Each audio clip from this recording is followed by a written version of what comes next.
आरक्षित सर्व जाती समूहामध्ये आज जाती संघर्ष उभा आहे आणि उद्या ओबीसी एसटी मध्ये सुद्धा तो जाती संघर्ष उभा करण्याची बीज आजच्या सरकारच्या धोरणाने पेरलेली.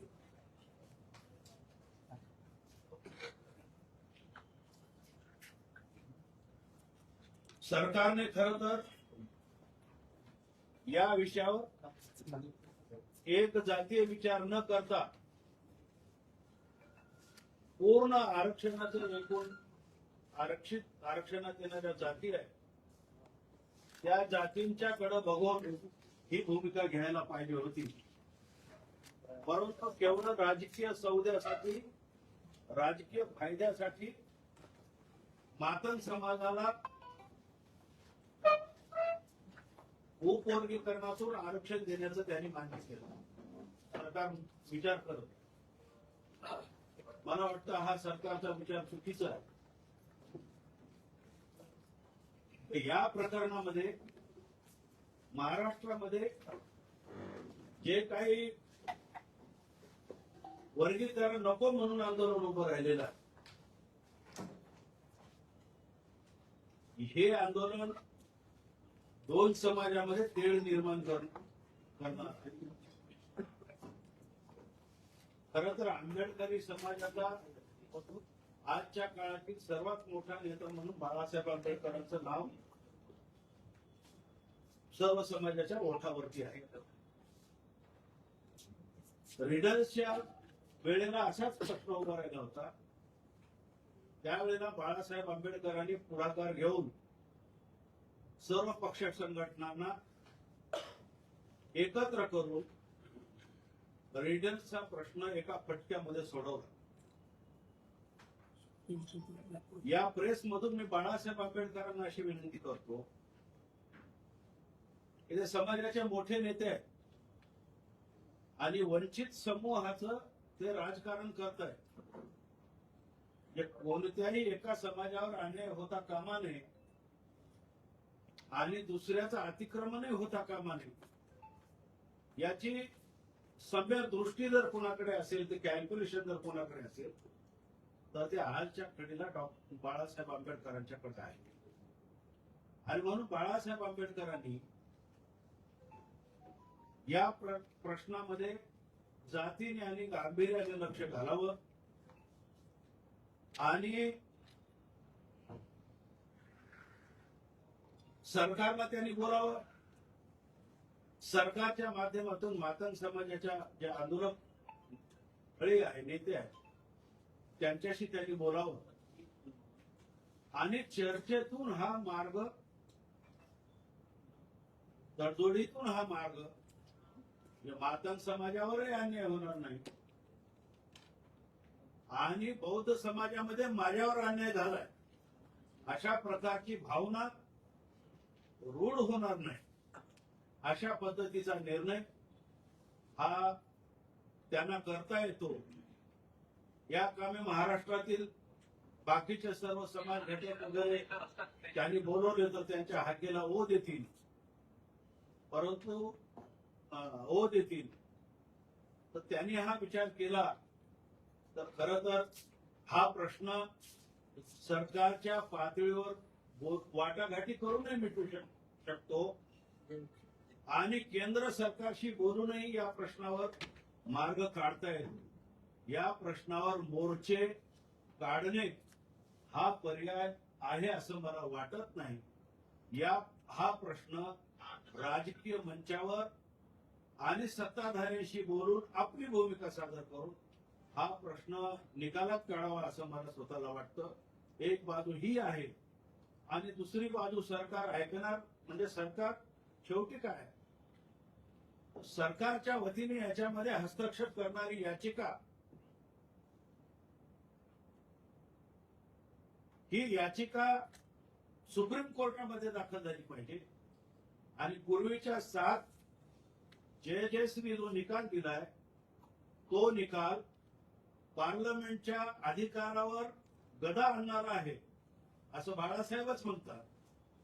तर पार्लमेंटच्या अधिकारावर गदा आणणारा जर निर्णय असेल तर मग या निर्णयाने असंही होईल की कायदा हायकोर्ट मोठं की कायदा करणारी सभागृह मोठी, हा एक वेगळाच म्हणजे गर्भामध्ये वाद होईल. पण बाळासाहेब आंबेडकर या बाबतीत खूप निष्णात आहेत आणि त्याने ही भूमिका जर घेतली तर हा प्रश्न निकालात येऊ शकतो, संवैधानिक मार्गाने निकालात येऊ शकतो आणि न्यायालयीन मार्गाने निकालात येऊ शकतो.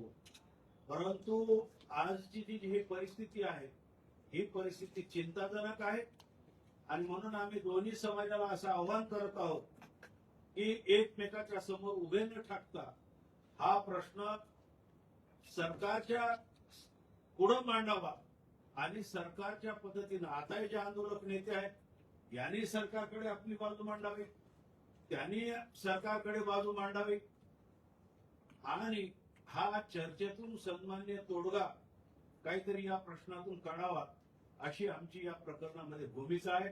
ती भूमिका आपल्या माध्यमातून जनतेमध्ये जावी अशा प्रकारची मी आपल्या सर्वांना विनंती करतो. बाळासाहेब आंबेडकर तर सत्तेमध्ये नाही, पण या समाजाचे आणखी एक नेते आहेत रामदास आठवले, जे की गेल्या 3 टर्म पासून सत्तेमध्ये आहेत, महायुती सरकारमध्ये आताही आहेत ते. तर त्यांच्याकडून काही अपेक्षा आपल्या? ईडनच्या वेळेला सर्व नेते एकत्र आले होते. बाळासाहेबांनी पुढाकार घेतला तर रामदास आठवले येतील, योगेंद्र पवार येतील आणि इतर सर्व जे काही सामाजिक संघटना या प्रश्नावर काम करतात ते सर्व नेते येतील. पण त्या नेत्यांना सन्माननिरित्या बाळासाहेब आंबेडकरांनी पाचारण करावं असं मला स्वतः तेलंगणा, कर्नाटक या राज्यामध्ये निवडणुकीकडे लागू केले त्या सरकारने. मग इथला असा वाद का पेटला, तिथं वाद झाला नाही का असा त्या राज्यामध्ये?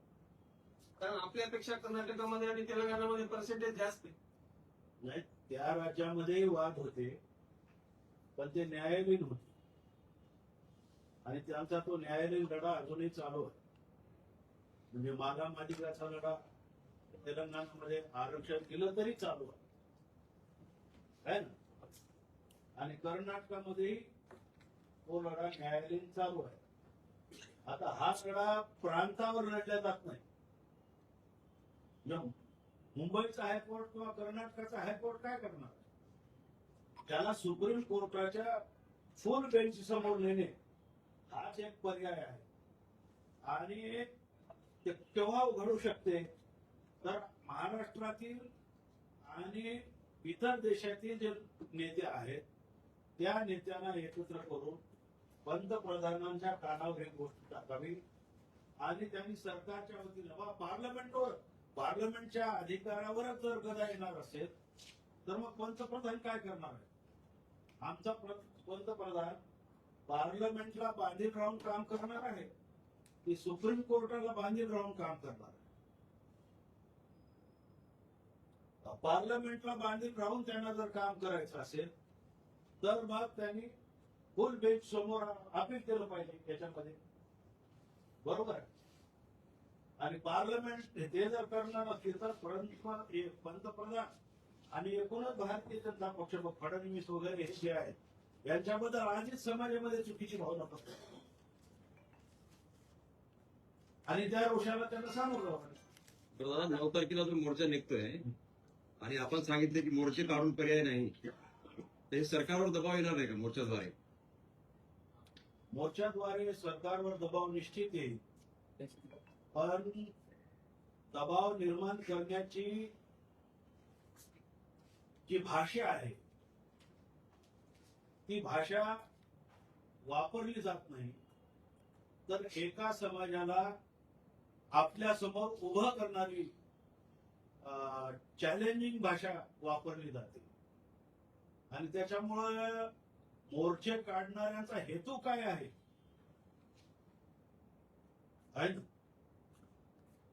परभणीला मोर्चा निघाला, भिक्षुक पुढे होते. नांदेडला मोर्चा निघाला, भिक्षुक पुढे होते.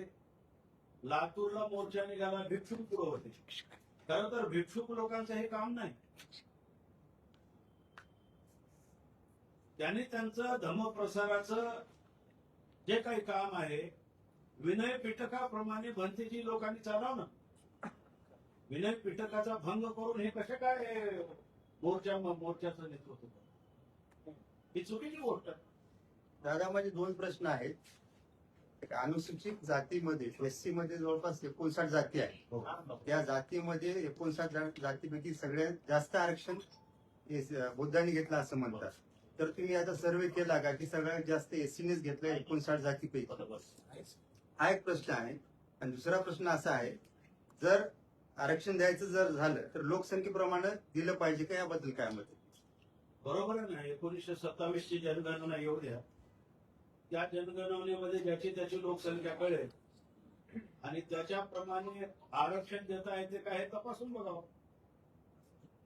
आहे ना, आरक्षण जनगणनेवर अवलंबूनच असायला हवं. पण एरवी तुम्हाला त्याचे तुकडे करायचे असतील तर केवळ एससी प्रवर्गामध्येच अवकळ करून कसं चालेल? उद्या ओबीसी मध्ये अवकळ होणार नाही. उद्या एसटी मध्ये अवकळाची मागणी पुढे येणार नाही. सरकार कोणत्या गोष्टीला निमंत्रण देत आहे? सरकारला जातीय यादी माजवायची आहे का?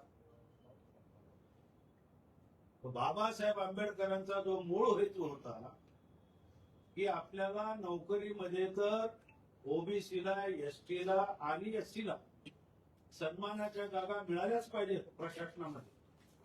पण त्यासोबतच एकूण हा एक वर्ग जर कायम राहिला, कायम ठेवायचा आणि पुढे मागे सत्तेच्या मार्गाकडं या लोकांची एकजूट करून पुढे जायचं, एक राजकीय त्याच्यामध्ये समीकरणही बाबासाहेबांना आले आहे. आज याला हे जातीवादी म्हणणारे जे लोक आहेत यांचा फायदा कुठं आहे? माणसाला जातीमध्ये ठेवण्यात त्यांचा फायदा. म्हणजे भाजप असेल, RSS असेल, त्याला जातीमध्ये मर्यादित करून टाकायचं, मग त्याचा फायदा घ्या.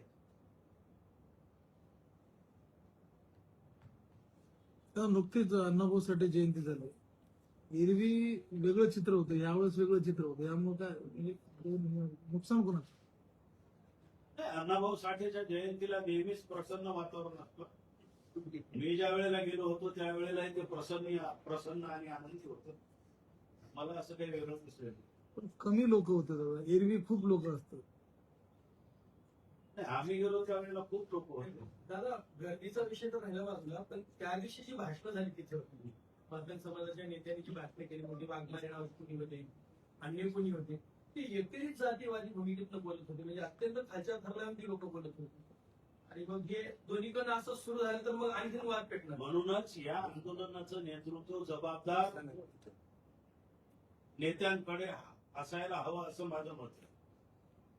फुटकळ माणूस कोण येईल आणि कुठं काय बोलून जाईल आणि आग लावून जाईल हे सांगता येईल.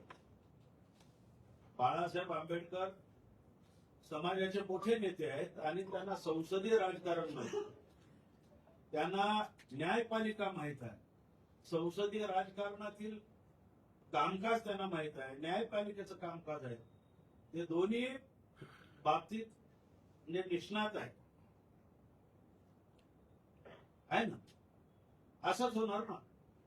मग मातंग समाजाने बाबासाहेबांच्या चळवळीत योगदान दिलं, त्याचं काय करायचं आपण? त्या समाजाचे बंधुभाव ठेवायचं नाही का? ठेवावंच लागेल आपल्याला. बरोबर आहे. आणि ते जर म्हणत असतील की आमच्यावर अन्याय झालेला आहे, तुम्ही ऐकून घ्या आणि न्याय करा ना त्यांच्या बाबतीत. हे कोण करू शकते? आहे ना. तर याला पॉलिटिकल व्हॉइस, मोठा कॅनव्हास आणि पॉलिटिकल फेस, जो राजकीय चेहरा आहे, राजकीय मान्यता आहे, असेच लोक लागतील ना. तर आपण असं काही पत्रकार परिषदेमध्ये तर आपण आव्हान केलेलं बाळासाहेबांनी नेतृत्व करा, पण तुम्ही काय पत्र वगैरे पाठवणार आहेत काय? पाठवणार आहे त्यांना. आता आंबेडकरी चळवळीचे नेते आणि काँग्रेसचे नेते म्हणून उद्याचा जो मोर्चा 9 तारखेला, आंबेडकरी चळवळीचे नेते आणि काँग्रेस परवा निघणाऱ्या मोर्चाला आपलं समर्थन आहे का? काय म्हणाल मला मोर्चाचं समर्थन आहे. तुमचं समर्थन आहे का? मोर्चाला 9 तारखेच्या नांदेडमध्ये होऊ घातलेल्या मोर्चाला मी मोर्चा संदर्भात आज बोलत नाही आहे. एकूण या प्रकरणावर काय भूमिका असावी याच्या बाबतीत आज बोलतो. माझा मोर्चाला विरोध असण्याचं काय कारण नाही. आपण सहभागी होणार आहोत का? नाही, मी त्याच्यामध्ये नाही. पण विरोध नाही. हा? विरोध नाही. बरोबर. बरोबर. करतायत एक बाजू सरकारच्या पुढे येते तर येऊ दे. पण या बाजूला कोण फोडायचं झालं तर कसं फोडायचं. कोणी जे असा एक पुढारी मला दाखवा जे मोर्चे काढणाऱ्यापैकी की ज्याचा मातंग समाज आहे की बाळासाहेब आंबेडकरांचा मातंग समाज आहे अखेर बौद्ध समाज आहे. काय मातंग समाजातील काही बांधव उपवर्गीय कुणाला विरोध करत आहेत मातंग समाजातील पण. आणि त्याच्यातले जे काही राजकीय नेते आहेत तेच हा लढा जास्तीत जास्त लढण्याचा प्रयत्न करत. ते आमदार असतील, मातंग समाजामध्ये तो एक वर्ग आहे ना, त्यांना असं वाटतं की याच्यामध्ये काहीतरी गलत होत आहे. कारण आता ते याच्या पूर्वी जे विचारल्या गेलं ना की महाराजांनी सवलती जास्त खाल्ल्या, या म्हणण्यामध्ये फारसं पथ्य नाही हे त्यांना पण माहित झाले. आणि त्यांच्यामध्ये सुद्धा काही समतेला मानणारे लोक आहेत तर त्यांच्याशी आपला डायलॉग व्हायला पाहिजे. आपण डायलॉग न करता युद्धाची भाषा करतो. दादा मग जे काही सुरू आहे मोर्चा किंवा मागणी उपवर्गीय करण्याची, तर याच्यामध्ये फक्त सरकारचं काय राजकीय हेतू आहे असं काय? कोणाचा सरकारचं सरकार तर सत्तेत त्यांच्या सत्तेला बळ मिळावं म्हणूनच करत आहे. सरकार कुठे करते? हा एकनाथ शिंदे आणि देवेंद्र फडणवीस कैलासवासी अजितदादा पवार यांचा तो डावच होता. ते तर न्यायालयाच्या आपली हिंदू मत पेढी वाढवायची. रामभाऊ सरकारनं कुठे केलं? सरकार तर हे सांगतात की न्यायालयाचा आदेश आहे, आम्ही न्यायालयाचा आदेश इम्प्लिमेंट करायचा. रामभाऊ माझे कान करायचं. सरकार म्हणते की हा निर्णय म्हणजे न्यायालयाच्या याच्यानंच नाही, न्यायालयाने सांगितलं नाही.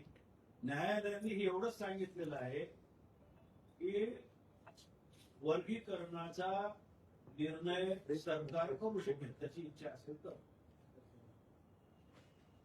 पण मोठ्या प्रमाणात आक्षेप दिलाच की उचलले. निर्णय तो दिलाच की मग न्यायालयाने निर्णय दिलाय तसा. करा म्हणून दिला नाही. करा म्हणून नाही. 75,000 जवळपास तक्रारी काही होत्या. जाती न्याय स्टेटला एससी मध्ये सामील करतात ना, करता येतात ना त्या पद्धतीचं. इतर साईडला आरक्षणासाठी वेगवेगळ्या समुदायांचे मोर्चे चालू आहेत. समर्थन विरोध, एससी विरुद्ध मध्ये उपवर्गीकरण, ओबीसी विरुद्ध मराठवाद. आणि या परिस्थितीत मोहन भागवत वक्तव्य करतात ज्यांनी आरक्षणाचा लाभ घेतलाय त्यांनी आरक्षण सोडावं. आपण कसं बघतात अशा वक्तव्याला? आता मोहन भागवतांबद्दल काय बोलणार. धार्मिक हिंसावादाला जन्म घालणारी ही प्रयोगशाळा आहे. है ना? कट्टर धार्मिक सनातन त्यांची धार्मिकता आहे. तिला जन्म देणारी ती शाळा आहे. काय करू शकतो?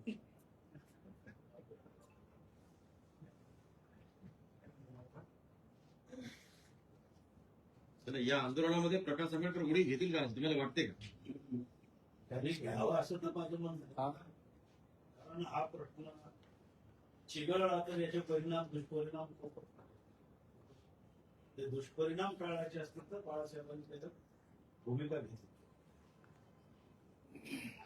बाळासाहेबांसारखा नेता बाजूला कसा काय राहू शकतो एवढ्या संवेदनशील नाही तरी म्हणून सांगावा ते नाही तर हो तरी म्हणतो. आपल्या त्यांचे बंधू आहेत ना, म्हणण्यानुसार अंबरेज आंबेडकर आहेत, भीमराव आंबेडकर आहेत. आपल्या म्हणण्यानुसार बाळासाहेबांनी हे प्रकरण हाताळावं आणि याच्यामध्ये प्रत्यक्ष सहभागी व्हावं. पण ज्या सरकारनंच आपल्याच म्हणण्यानुसार की ज्या सरकारनंच हा डाव रचलाय तर ते सरकार बाळासाहेबांनी जरी उडी घेतली तरी ऐकेल का? नाही ऐकलं त्या निर्णय नाही जरी घेतला त्यांनी तरी बाळासाहेबांचं आणि सुकाणू समितीचं काय म्हणणं आहे हे सरकारला ऐकावं लागेल. सरकार ऐकून तर घेईल ना आपली बाजू. आणि फडणवीस म्हणजे काय भाजप नाही, भाजप देशाचा पंतप्रधान आहे, गृहमंत्री आहे, सगळ्या लोकांशी हे लोक बोलू शकतात. सर दादा 2 दिवसाखालीच सामाजिक न्याय मंत्र्यासोबत 59 जातीचे पूर्ण नेते मंडळीची बैठक पडलेली. याच्यामध्ये काय ऐकायला जोरात बोलवा. 59 जातीचे नेते 2 दिवसाखालीच समाज न्यायमंत्री शिरसाट साहेबांसोबत चर्चेत झालेला आहे. त्याचा खुलासा अजून काय आलेला नाही. त्याच्याबद्दल काय म्हणतात?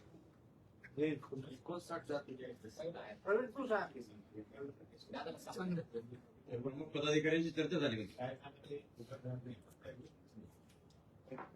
आता सरकार काय मंत्री जे आहे ती शक्यता पडताळून पाहत असतात. संजय क्षीरसागरांबद्दल आज मत व्यक्त करणं योग्य असणार नाही. सरकारचं ते मंत्र्याचं ते कामच आहे समर्थन. पण निर्णय करण्या इतके अधिकार संजय शिरसाटकडे असतील असं मला वाटतं. दादा तुम्ही म्हणताय की बौद्ध समाज असेल किंवा मातंग समाज असेल बाळासाहेबांचा ऐकतात. याविषयी बाळासाहेबांची कोणती भेट घेणार का फक्त पत्रव्यवहार करणार किंवा कसं संघटन होईल? पडलं तर आम्ही मराठवाड्यातील कार्यकर्ते त्यांना भेटू जाऊ. मराठवाड्यातील मोठ्या प्रमाणावरचा कार्यकर्ता जो आहे म्हणजे आंबेडकरी चळवळीतील जे जुने जाणते कार्यकर्ते आहेत, दलित पंथापासून नामांतर वगैरेपासून मंडल आयोगापासून बौद्धांच्या सवलतीच्या प्रश्नावर गायरानाच्या प्रश्नावर लढलेले सगळे सर्व नेते याच्यापैकी बहुतांश नेते या आंदोलनाच्या बाहेर आहेत. त्या सर्वांशी माझं बोलणं चाललंय आणि एक दिवस आम्ही स्टेज घेऊ. आणि दुसरा एक प्रश्न होता, बौद्ध समाज असेल किंवा मातंग समाज, आपण सोशल मीडियावर जर पाहिलं तर दोन्ही समाज एकमेकांबद्दल जे टीका करतात ते थांबवण्यासाठी ते थांबवण्यासाठी तुमची काही भूमिका राहील? मी एवढंच माझी विनंती करेन की दोघांनी बोलू नये आणि वातावरण बोलू. त्याबद्दल आपले सर्वांचे